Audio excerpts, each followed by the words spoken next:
¿Qué está pasando en el país? Que no hay Estado, no hay gobierno, no hay quien haga respetar los derechos, no solo de los individuos, la propiedad privada, la vida, no, los derechos de la naturaleza.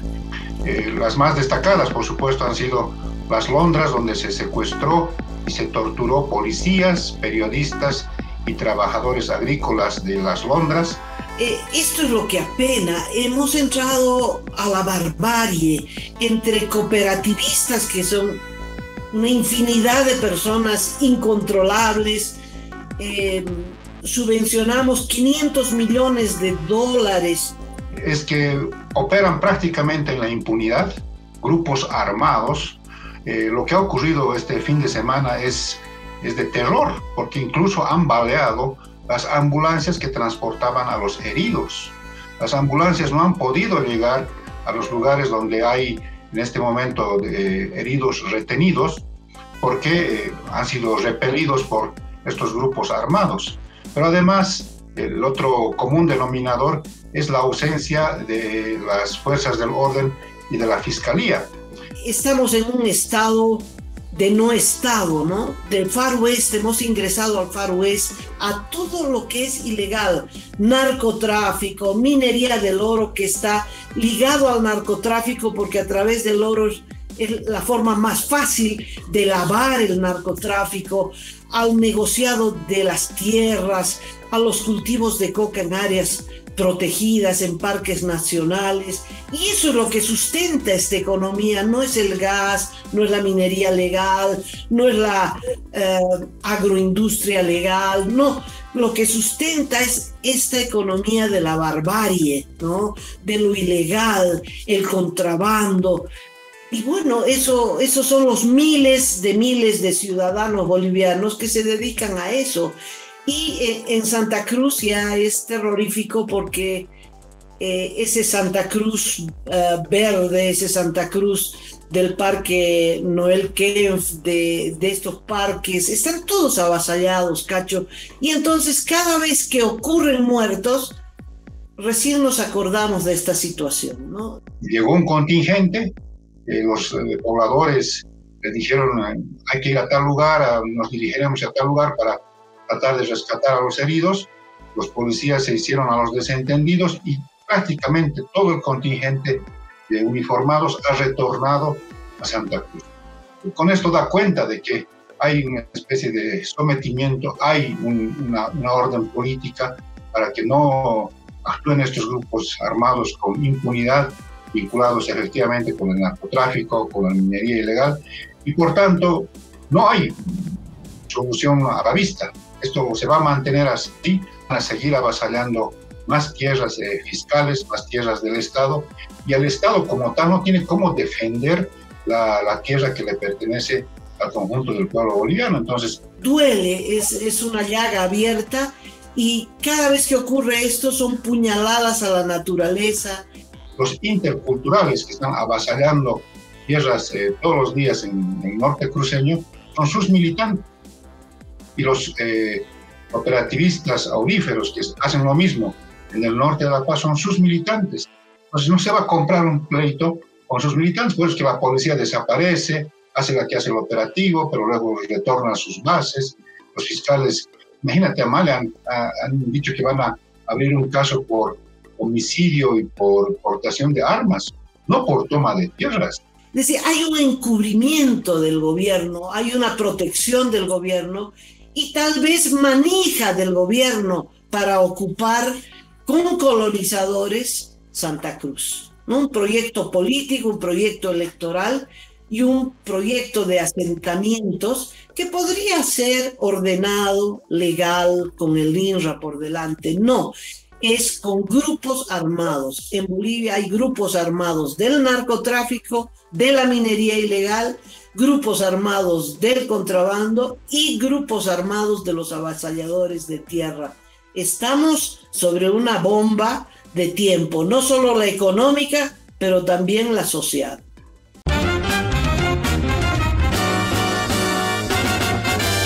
Esto es Cabildeo Digital.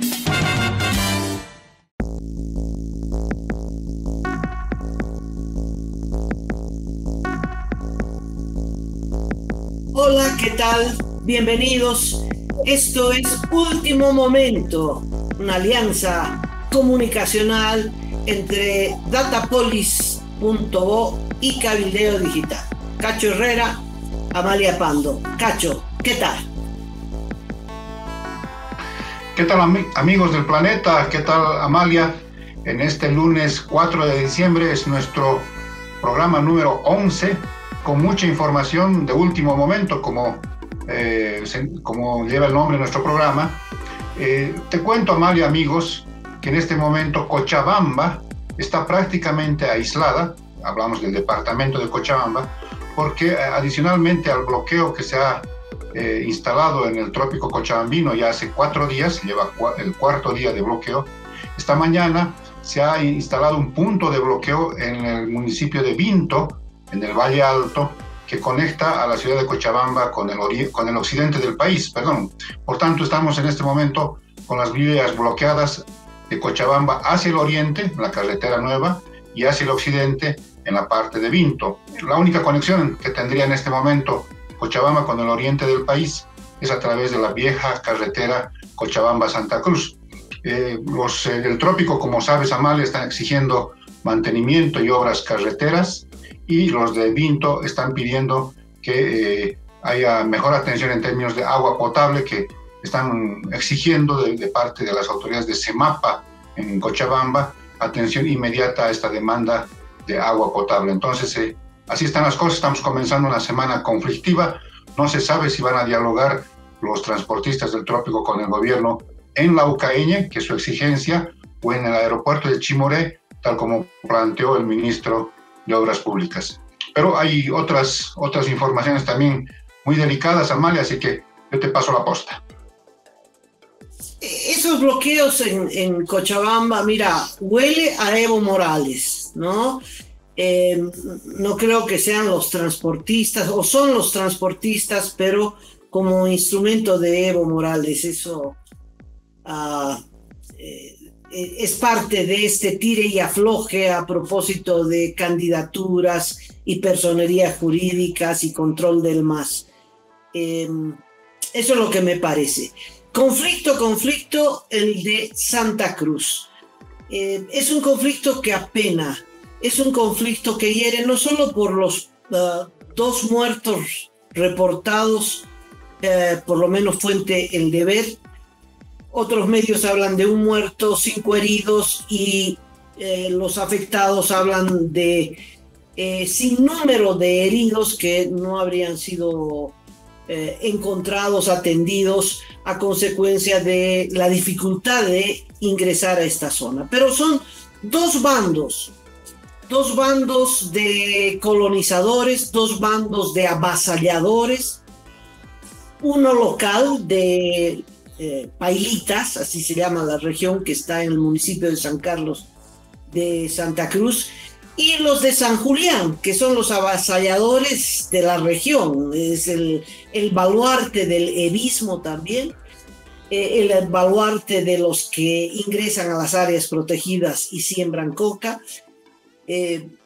¿Por qué es penosísimo esto? Por las cigüeñas, Cachito, porque esta es un área protegida y refleja lo que está pasando en el país. ¿Qué está pasando en el país? Que no hay Estado, no hay gobierno, no hay quien haga respetar los derechos, no solo de los individuos, la propiedad privada, la vida, los derechos de la naturaleza. Esa había sido una región, por lo que se publicó en estos últimos días, una región con unos árboles muy particulares que sirven de cuna del amor de las cigüeñas que vienen en julio y agosto a reproducirse. Y los árboles se llenan de cigüeñas que vienen con esos menesteres y luego se van. Son 1.200 hectáreas aproximadamente que tiene esta área protegida que se llama Curichi, la región Las Garzas. Es área protegida, significa que no pueden haber asentamientos humanos, pero es tierra de nadie, es Far West, porque hay grupos armados se entran armas en las manos y por eso el enfrentamiento es armado y por eso hay muertos a bala y no hay policía, no hay ejército, no hay gobierno, no hay gobernación, no hay alcaldía, no hay nadie. Y como no hay nadie, pues sí, la gente se entra en un plan sistemático de ocupar tierras por encima de la ley, avasallando los derechos de las áreas protegidas, los derechos de personas que anteriormente en otras zonas que no son áreas protegidas han conseguido el derecho propietario. Se entran allí donde hay riqueza, allí donde hay sembradíos infinitos de soya, pues ahí se entran con las armas, nadie los puede sacar. Las Londras siguen, son 2 años, ¿no, Cacho? 2 años de las Londras, que tomaron las Londras, secuestraron periodistas, secuestraron personas, ni un solo detenido. Entonces, esto es lo que apena. Hemos entrado a la barbarie entre cooperativistas que son una infinidad de personas incontrolables. Subvencionamos $500 millones, en un estudio del CEDLA, si no me equivoco, de fundación, porque siempre mezclo los nombres de las fundaciones. El estudio dice que el diésel que consumen los mineros del oro, unos legales y otros ilegales, la mayoría ilegales y la mayoría extranjeros, es de $500 millones. Últimamente se ha encontrado pues cisternas, 20 cisternas, una estación de gasolina en el Alto, al servicio de la minería ilegal en el norte de La Paz. Pero esto tiene que ver con lo ocurrido en el municipio de San Carlos. Estamos en un estado de no estado, ¿no? Del Far West, hemos ingresado al Far West, a todo lo que es ilegal, narcotráfico, minería del oro, que está ligado al narcotráfico porque a través del oro es la forma más fácil de lavar el narcotráfico, al negociado de las tierras, a los cultivos de coca en áreas protegidas, en parques nacionales, y eso es lo que sustenta esta economía. No es el gas, no es la minería legal, no es la agroindustria legal, no, lo que sustenta es esta economía de la barbarie, ¿no? De lo ilegal, el contrabando. Y bueno, esos son los miles de ciudadanos bolivianos que se dedican a eso. Y en Santa Cruz ya es terrorífico porque ese Santa Cruz verde, ese Santa Cruz del Parque Noel Kempf, de estos parques, están todos avasallados, Cacho. Y entonces cada vez que ocurren muertos, recién nos acordamos de esta situación, ¿no? Duele, es una llaga abierta y cada vez que ocurre esto son puñaladas a la naturaleza. En esa área, anoté, se produjeron 4.500 alertas de avasallamientos y 42 alertas de incendios. No fueron los primeros muertos, ni serán los últimos por avasallamiento, pero son bandas armadas. ¿Qué tal que las pititas hubieran estado armadas? No, es gente del MAS. ¿Sabes? El que estuvo ahí repartiendo tierras es un dirigente de la Confederación Única de Trabajadores Campesinos, por supuesto, con sede en La Paz. Va y reparte tierras como si fuera de él. Es decir, hay un encubrimiento del gobierno, hay una protección del gobierno y tal vez manija del gobierno para ocupar con colonizadores Santa Cruz, ¿no? Un proyecto político, un proyecto electoral y un proyecto de asentamientos que podría ser ordenado, legal, con el INRA por delante. No, es con grupos armados. En Bolivia hay grupos armados del narcotráfico, de la minería ilegal, grupos armados del contrabando y grupos armados de los avasalladores de tierra. Estamos sobre una bomba de tiempo, no solo la económica, pero también la social. Para completar este panorama tan preocupante que mencionas, Amalia, debemos decir que entre el 2021 y esta fecha, con el último episodio en Guarayos, en Pailitas, se han producido 7 invasiones en esa área.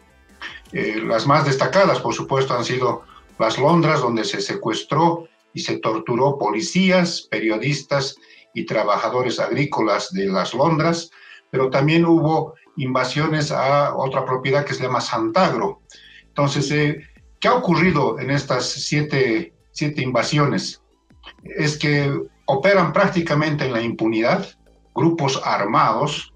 Lo que ha ocurrido este fin de semana es de terror, porque incluso han baleado las ambulancias que transportaban a los heridos. Las ambulancias no han podido llegar a los lugares donde hay en este momento heridos retenidos, porque han sido repelidos por estos grupos armados. Pero además, el otro común denominador es la ausencia de las fuerzas del orden y de la fiscalía.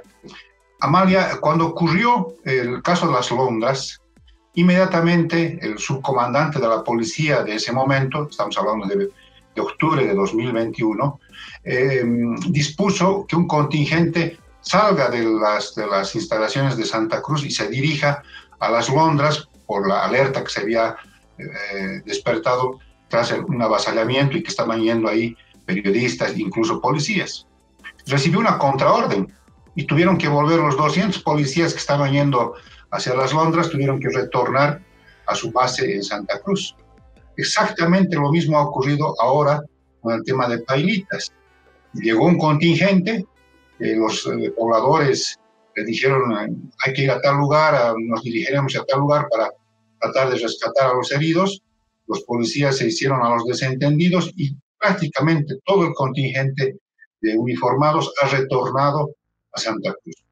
Con esto da cuenta de que hay una especie de sometimiento, hay una orden política para que no actúen estos grupos armados con impunidad, vinculados efectivamente con el narcotráfico, con la minería ilegal, y por tanto no hay solución a la vista. Esto se va a mantener así, van a seguir avasallando más tierras fiscales, más tierras del Estado, y el Estado como tal no tiene cómo defender la tierra que le pertenece al conjunto del pueblo boliviano. Entonces, ahí hay una especie de encrucijada de no saber qué hacer por una debilidad del gobierno, o se está enfrentando o se enfrentaría a sus militantes, los interculturales que están avasallando tierras todos los días en el norte cruceño, son sus militantes.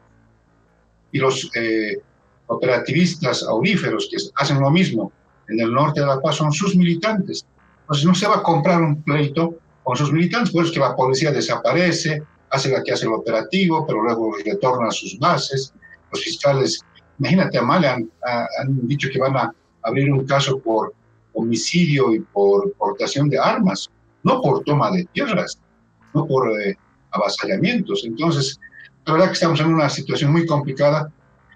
Sería bueno que también conocer algunas propuestas de quienes quieran asumir el mando del país para ver cómo de raíz se soluciona este problema, sabiendo que con el levismo o el arcismo es bien difícil que se ponga freno a esto, es más bien alentado por estos intereses político-electorales que tiene el oficialismo. Así está, veremos cómo discurre la jornada. Te decía que hay en este momento un desentendimiento de dónde se va a realizar el diálogo, en el caso del trópico cochabambino, y en el caso de los avasallamientos no se sabe, a ciencia cierta, Amalia, si van a ingresar otra vez las fuerzas policiales, si estas van a estar acompañadas por fiscales, si van a empezar a hacer operativos para detener gente, aunque detienen, Amalia, como ha ocurrido con Las Londres, han detenido y a los 2 meses ya estaban libres los cabecillas y en este momento siguen encabezando las tomas de tierras. Aquí hay una responsabilidad absoluta del gobierno. Es evidente que porque la policía no responde a las órdenes de la gobernación y menos de un alcalde, ¿qué va a hacer el alcalde de ese municipio frente a grupos armados que matan? No puede hacer nada el alcalde. La gobernación no puede hacer nada. ¿Qué va a hacer? Mandar inspectores, lo sacan a bala. De tal modo que esta es una absoluta responsabilidad del gobierno. Es evidente que cuando el gobierno se propone luchar contra la delincuencia, lucha, y la prueba es Bukele. Aunque Bukele cruzó la línea de los derechos humanos y, digamos, se pasó en lo que hizo, acabó nada más ni nada menos que con los maras, en la organización delincuencial más grande del planeta, más grande y más violenta del planeta, ¿no? Por la cantidad de miembros, no sé cuántos. Bueno, hay presos 60.000. Antes de hacer el operativo construyó una cárcel, ¿no? Que, bueno, hemos visto las fotografías, una cárcel moderna, etcétera, esperando a los 60.000 que iba a detener, y los detuvo no sé cómo los detuvo, porque pudo haberse armado una guerra civil. Pero participó el ejército en pleno y se acabaron las maras. También los derechos humanos, lamentablemente. Pero sin ir a ese extremo, porque no son las maras las que operan en Santa Cruz, sino los colonizadores de Evo Morales. Esto se puede poner orden si hay una voluntad. Como tú bien dices, esa voluntad no existe porque todos son militantes de su partido. Son todos los que votan por el partido de gobierno. Pero esto, alguien tendrá que ponerle el cascabel al gato. Pasemos a otro gato. Da ganas de cantar esa canción, me parece que es de Rubén Blades, ¿no? Sorpresas te da la vida te da sorpresas, es Rubén Blades, ¿no? Cacho, no sé muy bien. Bueno, lo de... Pedro Navajas es la... Pedro Navajas, sí, canción. Es que es para no creerlo, realmente, la historia de Manuel Rocha. Manuel Rocha fue embajador de Bolivia el año 2002 y Evo Morales lo consideró su mejor jefe de campaña. Rocha era embajador de los Estados Unidos en Bolivia, venía de la Argentina y se fue al Chapare, me parece que con el Zorro Berzaín, y allí advirtiendo en plataforma, dijo: no voten por Evo Morales. Y claro, eso le agregó caudal de votación a Evo Morales, porque si el embajador de los estados decía que no voten por él, pues la gente sí votó por Evo Morales. Y ganada la elección, Evo Morales dijo que Rocha había sido su mejor jefe de campaña y que lo iba a volver a pedirle su asesoramiento para expulsar a la DEA. Cuando asumió el 2006 Evo Morales, efectivamente, Rocha salió rajando del país junto con el embajador, otro embajador de los Estados Unidos, y la DEA también. Ese era Manuel Rocha, que de padres colombianos, la esposa es boliviana, es obviamente de nacionalidad estadounidense, pero ahora nos da una enorme sorpresa. Cacho, por favor, cuéntanos la historia. Sorpresas te da la vida, Amalia, amigos del planeta. Manuel Rocha, que ahora tiene 73 años, es ex embajador, ya no está en el cuerpo diplomático de Estados Unidos, ha sido detenido este último viernes en Miami, acusado, sometido a una investigación del FBI y acusado por el Departamento de Justicia de su país de actuar en secreto en colaboración con el régimen, con el gobierno de Cuba. Imagínense, un poco más para ponerlo en facilito, una especie de espía de Cuba en Estados Unidos. Entonces ha sido detenido, arrestado, y este lunes va a enfrentar a un juez, me imagino federal, que seguramente le van a leer los cargos allá en esa audiencia, y este juez dispondrá si se va a defender en libertad, ellos se llaman libertad condicional, o si pasa a alguna cárcel federal en Miami, en Estados Unidos. Es muy sorprendente lo que ha ocurrido, porque se mostraba como uno de los embajadores más férreos en la defensa de la política internacional de su país. De hecho, cuando estuvo acá en Bolivia, también se produjo este lamentable hecho del ataque a las Torres Gemelas, poco antes en Estados Unidos, en Nueva York.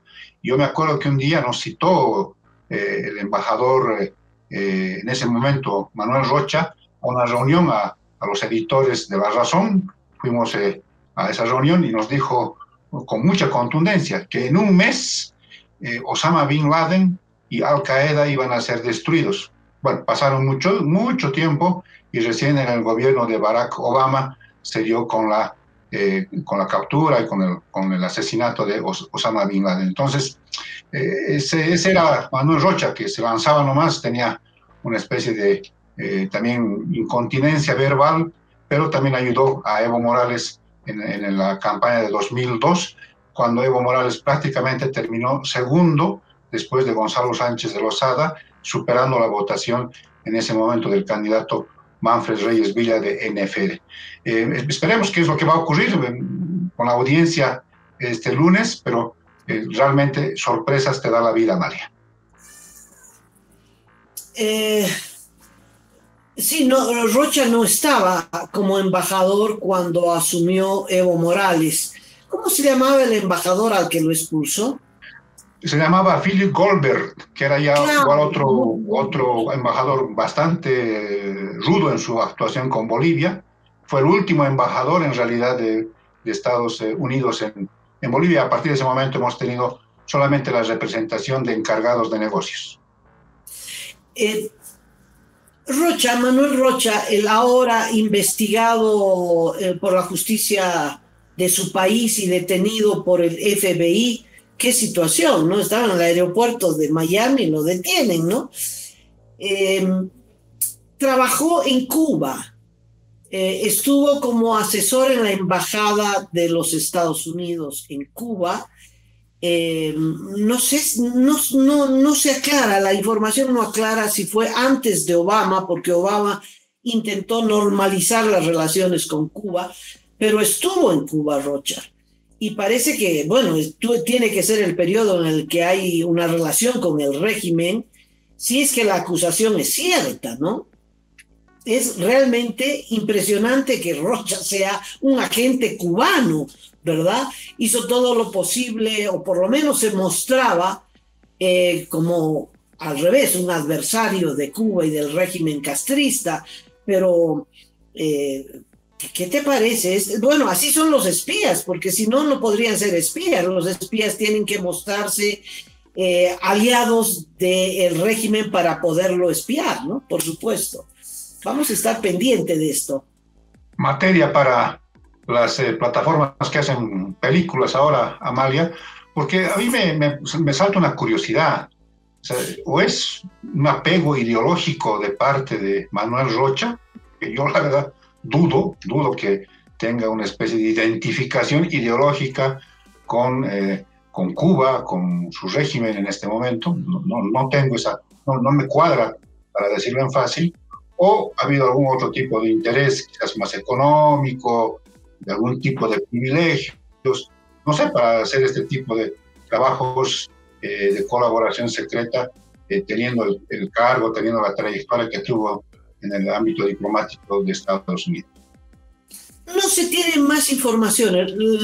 El origen de esta versión es la Associated Press, ha replicado toda la prensa mundial, pero no se tienen más detalles. Cuando se presente ante el juez y la fiscalía lo acuse, conoceremos de qué exactamente se lo acusa.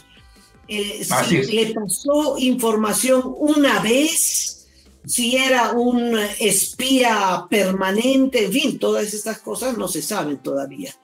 De tal modo que tenemos que esperar. Lo que sí sabemos, Amalia, es la última postura de don Sebastián Marcet, el narcofugitivo uruguayo, que ha cambiado radicalmente su estrategia, y de su penúltima aparición en la televisión uruguaya, donde dijo que había de alguna manera disposición para negociar, sobre todo para evitar que sus familiares, sus allegados, su esposa, su hermano y su cuñado sean detenidos, y eventualmente extraditados a Paraguay. Anoche hizo conocer un mensaje grabado en el que dice que no se va a entregar, que no lo va a hacer nunca. Sí, adelante. Chito, ¿me permites? A mí me parece que en la entrevista que tan comentada hubo una mala interpretación. Marcet nunca tuvo la voluntad de entregarse. Nunca dijo quiero entregarme. Quería proteger a la mujer y al cuñado y a los hijos, ¿no? Estaba negociando vía a su abogado la posibilidad de que su mujer vuelva al Uruguay con los hijos para que no la detengan y especialmente para que no la extraditen al Paraguay, donde a la mujer la fiscalía le ha presentado cargos por 20 años de prisión. Entonces, él estaba negociando eso, que la mujer pueda volver al Uruguay, ser procesada en el Uruguay, lo mismo que al cuñado, hermano de la mujer, y otro pariente más que no me acuerdo quién, y que los hijos puedan volver al Uruguay para retornar a la escuela en el Uruguay. El objetivo de Marcet es que su familia no sea extraditada al Paraguay, pero él nunca dijo quiero entregarme. Eso ya era versión de la prensa. La prensa inventó que Marcet quería entregarse. Yo nunca oí que Marcet quería entregarse. Cuando oí la entrevista no había ni el menor indicio de que él quisiera entregarse. Y ayer fue claro. Dijo, vengan por mí, si quieren buscarme, si quieren encontrarme, búsquenme, ¿no? Pero él no iba a entregarse. Y ya queda claro por la posición del gobierno uruguayo que esta posibilidad de que la mujer vaya al Uruguay, eso no va a ocurrir. Uruguay dijo que si llega él, su mujer o quien sea, los iba a extraditar al Paraguay, porque esa es la ley, punto y final. Con narcos no negocio, dijo el gobierno del Uruguay. De tal modo que esa es la situación. ¿Dónde se encontrará ahora Marcet? Ya no se sabe. Ahora ya no aparece de frente, ¿no? Luciendo relojes caros, aparece como sombra para no dar ninguna pauta, ¿no? De dónde está ubicado. Obviamente de esa casa donde se hizo la entrevista ya rajó hace un montón de tiempo, ¿no? Eso es lo que me parece. Adicionalmente, Amalia ha lanzado una amenaza velada anoche en este audio, en esta pieza audiovisual que hizo llegar al canal uruguayo, en sentido de que va a tomarse con tranquilidad este mes de diciembre junto a su familia y al año se sabrá si Marcet es un ángel o un demonio, eso textualmente dijo, y que no tiene ningún tipo de temor a la persecución en su contra, y me imagino también contra su familia. Entonces hay una amenaza, porque recordó anoche la televisión uruguaya, por ejemplo, cómo fue responsable de un atentado con una bomba Molotov a instalaciones policiales del Uruguay. Se dice que también es causante del asesinato de uno de sus compañeros, un amigo de la infancia con el que se juntaron para temas de narcotráfico. Es también acusado por el asesinato de un fiscal paraguayo, de Marcelo Pezzi. Entonces, no parece ser tan ángel, ¿no? No parece ser tan angelical como se ha estado mostrando en la penúltima y en la última entrevista. Así que hay que ver dónde estará. Quizás el viceministro del régimen interior boliviano pueda decirnos, porque según él, la policía boliviana es mejor que el FBI, y entonces tendría que darnos pistas sobre el paradero de Marcet aquí en Bolivia o donde esté. Bueno, la gasolina, pasó la gasolina. Encontraron, dicen, ¿no?, las autoridades de yacimientos, unos cortines en yacimientos que hicieron una auditoría de almacenamiento de gasolina y faltaban 90.000 litros de gasolina y y las explicaciones son rarísimas de dónde están las 90. Y bueno, pero parece que son las que salen en cisternas, que salen hace 17 años de contrabando. Ahora es contrabando y es minería ilegal, que no es contrabando, y por lo tanto es una provisión legal, pero hay una estación de servicio en el Alto dedicada exclusivamente para esas faenas. Contrabando hacia el Perú y mineros del norte de La Paz, que consumen mucho diésel por los motores que utilizan, ¿no? Y las lanchas y todo eso. Bueno, pero eso es imparable. No sé si te parece, Cacho, pero últimamente economistas, algún diputado del oficialismo, bueno, empiezan a hablar de la urgencia de levantar la subvención a la gasolina. Si levantas la subvención a la gasolina y pones un precio internacional parejo al de la importación, se acaba el contrabando, se acaba la subvención a sectores que no merecen la subvención, en fin. Pero también se acaba el gobierno, porque en ese instante hay una sublevación general de la población. En fin, pero alguien tiene que hacer la tarea. Lo que queda claro es que don Luis Arce Catacora no será quien asume esa tarea. Ya lo ha dicho, ¿verdad? Sí, aquí hay algo extraño, Amalia. Aquí hay una cosa que no está coincidiendo con los datos de la realidad. Quien lanzó esta denuncia del robo de la gasolina fue Carlos Valverde, nuestro compañero, nuestro colega.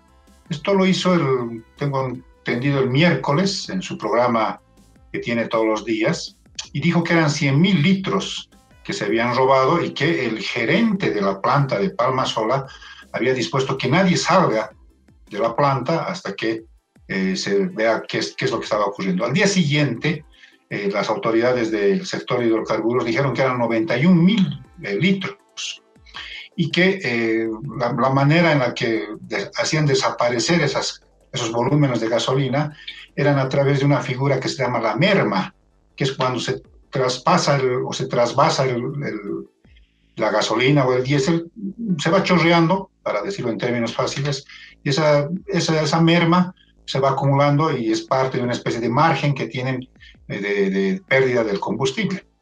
Pero no, pues 91.000 litros de merma, ¿no? Eso no es para nada, es creíble. Bueno, fueron detenidos 12 funcionarios de la planta de Palmasola, de la refinería, y el fin de semana, Amalia, aquí es lo más sugerente, el fin de semana han sido liberados. Un juez cautelar no encontró culpa en nadie, incluso el gerente y el supervisor de la planta de Palmasola fueron imputados por una fiscal por incumplimiento de deberes porque no hicieron lo que tenían que hacer, que era supervisar que se maneje bien los volúmenes de gasolina. Nada, liberados los 12. Y entonces el presidente de YPFB, ayer un poco desencajado, dijo, aquí hay una red de corrupción que está instalada en la planta de Palmasola. Entonces, ¿qué va a pasar? ¿Van a intervenir la planta? ¿Van a destituir a los funcionarios que han sido recientemente liberados? ¿Los van a cambiar de sitio para un poco calmar la cosa? ¿No? Entonces, aquí hay algo raro. Esta es una historia mal contada. Yo sí creo en la primera versión lanzada por Carlos, en el sentido de que sí hubo el robo y que están viendo la manera en este momento de atenuar las cosas y de incluso evitar que estos funcionarios comprometan a otras autoridades, me imagino, ¿no? Entonces, es una historia mal contada, reitero, querida María. De toda esta historia, el punto que me parece de un acto de hipocresía enorme es la posición del presidente de Yacimientos, Ministerio de Energía, etcétera, etcétera, porque han sido 2 años, estos 2 últimos años, de permanente denuncia de actos de corrupción que solo se pueden producir de la cúpula para abajo, de la cúpula para abajo. El contrabando, la entrada de cisternas y la salida de cisternas que entran con diésel y salen con cocaína, y se ratifican los contratos a esos dueños de narcocisternas, el señor Cejas. Pues todo viene desde arriba, ¿no? Esta denuncia de que el año pasado se compró por demás varios millones de litros de diésel y gasolina, con decir no es cierto es suficiente. Pero luego dijeron, hemos ahorrado este año, hemos importado menos gasolina, lo hemos hecho de forma más eficiente. Ah, bueno, entonces demuestra que el año pasado compraron por demás de la necesidad del mercado interno. ¿Y dónde está esa gasolina? Ahora tienen un lío con los productores de caña que producen también alcohol, ¿no? Por el etanol para mezclarlo con la gasolina. Los productores de alcohol piden un incremento de 10 centavos que el gobierno se niega a darles. El gobierno y los cañeros tienen un contrato y un precio que han determinado para la provisión del etanol, y piden un incremento de 10 centavos, que podría ser justo o no justo, pero con los 10 centavos más pasaría a 6 bolivianos el litro de etanol, cuando están importando, la importación de gasolina está a 8 y 10 bolivianos el litro. En fin, la próxima semana hay lío con los cañeros, hay tractorazo, etcétera, etcétera, etcétera. Pero todo esto no va a tapar los actos de corrupción desde la cúpula. Es decir, la importación de gasolina ha sido la madre de toda la millonaria corrupción en yacimientos. Porque solo ponle, no 10%, ponle 1% de los, no sé, me parece que se importa 1.700 millones de dólares acá. El 1% es una millonada y no es el 1%. Es decir, estas comisiones que se arreglan con los importadores, con los proveedores de gasolina, que los designan a dedo, y que a dedo también se designa la comisión que van a ganar, arbitraria. Un contrato tiene una comisión, el otro contrato tiene otra comisión, pero además no son pequeñas comisiones, son casi del 10 y 20% del precio internacional del petróleo. Es mucha plata, Cacho, mucha plata. Entonces, claro, ahora para lavarse las manos, resulta que los 12 trabajadores son los responsables. Difícil que 12 trabajadores, sin que nadie más arriba sepa, puedan sacar 90.000 litros de gasolina, que no ha debido ser una vez, ¿no? Bueno, eso te quería decir. Tengo otro comentarito a propósito de productores de caña, pero seguro Cacho tiene otra nota. En realidad, para redondear, Amalia, déjame decirte que en el presupuesto general 2024 ya está oficialmente consignado más de 1.400 millones de dólares para la subvención de hidrocarburos y alimentos. Imagínate, si se le echa pluma, el 1%, 2%, 10%, ¿cuánta plata significa eso en comisiones que entran a bolsillos de no sabemos quién en estos actos de corrupción con la subvención de los combustibles? Entonces son 1.400 millones de dólares que va a erogar el Estado en el 2024 para mantener la subvención. Sí, cuando no hay licitación, cuando las adquisiciones son a dedo, uno tiene el derecho de sospechar de que hay corrupción. Además, las denuncias están planteadas, fue Carlos Romero y Teresa Morales los que presentaron oficialmente esta denuncia, que ya, bueno, ya habían varias notas periodísticas a propósito de esto. Y así será hasta que cambie el gobierno, porque el presidente dijo que iba a mantener la subvención hasta que el país no pueda más, ¿verdad? Iba a mantener la subvención, es decir, acumular esta deuda pública, porque para subvencionar esos 1.400 millones que tú mencionas, ¿de dónde los va a sacar? ¿De dónde los va a sacar? No los va a sacar de la exportación de gas, porque ya no hay gas, esa exportación viene cuesta abajo. ¿De dónde los va a sacar? Eso es deuda, deuda, deuda y déficit fiscal, y el déficit fiscal llega a un punto que se convierte en inflación, porque tienes que imprimir moneda, no te queda otra, ¿no? Y entonces vamos cuesta abajo en la rodada, como diría el tango. No, yo te quería hablar de, más que hablar, recomendar a los amigos visitar Cabildeo Digital para una nota que me parece interesante a propósito del ingenio azucarero de San Buenaventura. Para entender ese desastre se me ocurrió comparar con otro ingenio que está en Santa Cruz, el ingenio Aguaí, porque ambos ingenios, ambos proyectos, como proyectos cuando estaban en el papel, empezaron al mismo tiempo, 2010-2011,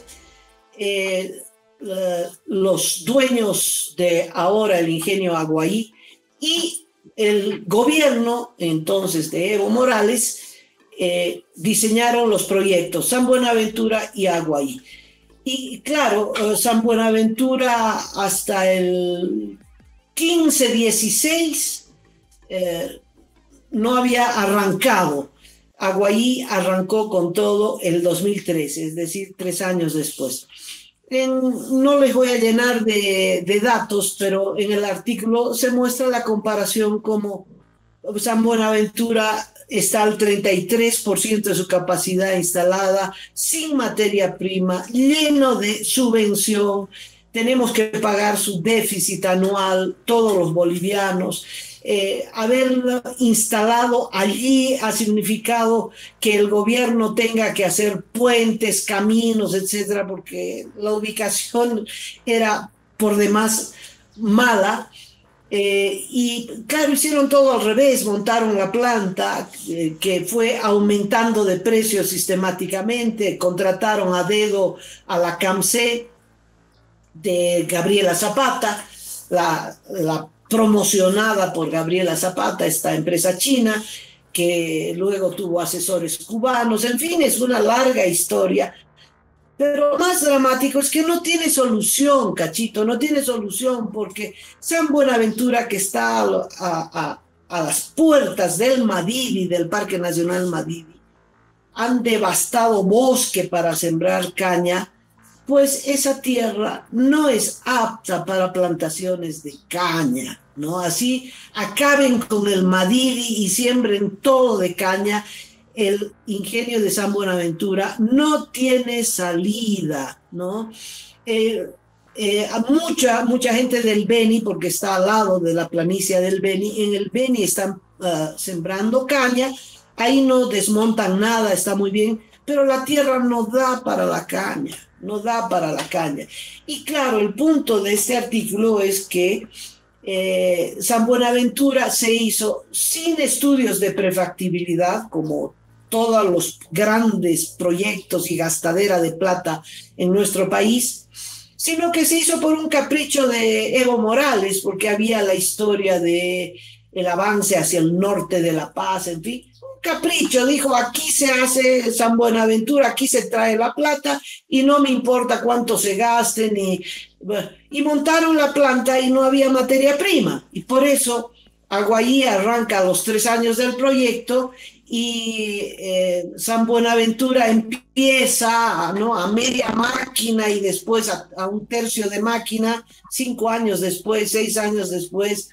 El año pasado recién han empezado a normalizar la producción. Es decir, es un desastre que lo pagas vos, Cachito, tus hijos, tus nietos, es decir, todos nosotros pagamos este desastre, este capricho político. En San Buenaventura está la planta de Bulo Bulo, está la planta de vidrio en Chuquisaca, está la planta de cemento de Potosí, que es para no creerlo, ¿no? Es una planta modernísima que le instalaron los españoles, $300 millones también. No funciona. ¿Sabes por qué no funciona, Cachito? La planta de cemento de Potosí, hay otra en Oruro que está a media máquina, pero la de Potosí nunca arrancó, porque se olvidaron que necesita gas. Hicieron una planta sin el energético. Es decir, ya es para, no sé, para agarrarse la cabeza y realmente ponerse a llorar, o mandar una carta al Guinness, ¿no? Decir, mire, acá tenemos las cosas más insólitas del mundo. Yo creo que hay que entrar al Guinness. Bueno, con eso me despido. Cacho, ¿algo más que decir?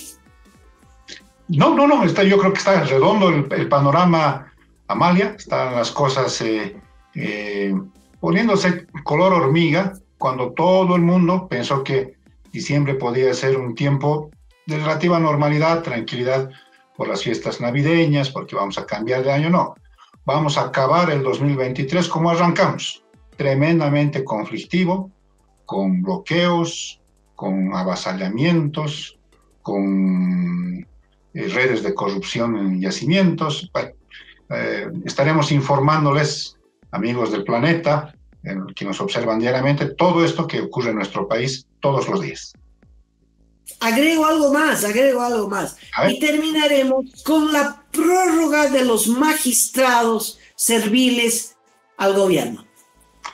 Bueno, eso parece que va a ser los primeros días de enero, Amalia. Nos estaremos enterando después del Chaki de Año Nuevo de esta prórroga de los magistrados. Ha sido un gusto compartir estos minutos con ustedes. Será hasta mañana. Chao, chao.